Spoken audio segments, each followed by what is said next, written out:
ఇప్పుడే అందిన వార్త బీఆర్ఎస్ నలుగురు ఎమ్మెల్యేలు రాజీనామాకు సిద్ధమనే వార్తలైతే వస్తున్నాయండి.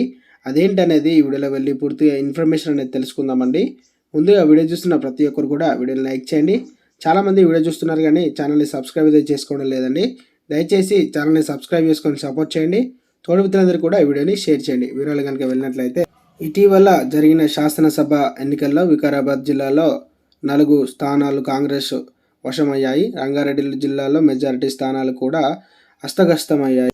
కొన్ని స్థానాల్లో బీఆర్ఎస్ పార్టీ నేతలు విజయం సాధించారు. అయితే గులాబీ పార్టీ తరఫున గెలిచిన వారు ప్రస్తుతం మారుతున్న రాజకీయ సమీకరణ నేపథ్యంలో ఆ పార్టీకి గుడ్ బై చెప్పాలని యోచిస్తున్నట్టు తెలుస్తుంది. వీలైనంత త్వరగా కారు దిగి హస్తానికి అందుకునేందుకు తహతహలాడుతున్నట్లు సమాచారం అందిందన్నమాట.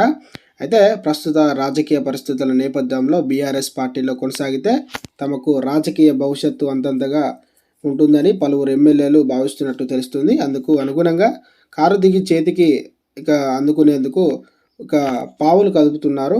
అయితే తమకు తెలిసిన కాంగ్రెస్ సీనియర్ నేతలు మంత్రులతో ఇందుకు సంబంధించిన రాయబారం నడుపుతున్నట్లు విశ్వసనీయ వర్గాల నుంచి సమాచారం అందిందండి. గులాబీ పార్టీలో కొనసాగితే అధికారులు కూడా తమకు తగిన ప్రాధాన్యం ఇవ్వడం లేదని భావిస్తున్నారు. దీంతోపాటు నియోజకవర్గాల్లో ప్రజలు కూడా సరిగ్గా పట్టించుకోవడం లేదని అనుకుంటున్నారు. ప్రభుత్వ సంక్షేమ పథకాలు తమకు కాంగ్రెస్ ప్రభుత్వం సరైన ప్రాధాన్యత ఇవ్వకపోవచ్చని భావిస్తున్నారు. ఈ నేపథ్యంలో ప్రస్తుతం అధికారంలో ఉన్న కాంగ్రెస్ పార్టీలో చేరితే అన్ని విధాలా బాగుంటుందని తమ పార్టీ నాయకులు అనుచరణతో సమాలోచనతో చేస్తున్నారు. తమ పనులు కూడా చక్కబెట్టుకోవచ్చని ఆలోచిస్తున్నారన్నమాట. బీఆర్ఎస్ ఎమ్మెల్యేలు వీలైనంత త్వరగా కారు దిగి కాంగ్రెస్లో పార్టీలో చేరాలని భావిస్తున్నారు. గులాబీ పార్టీలో ఉంటే అధికారులు కూడా తమను సరిగ్గా పట్టించుకోవడం లేదని లోపల కొంతమేర మదన పడుతున్నారు.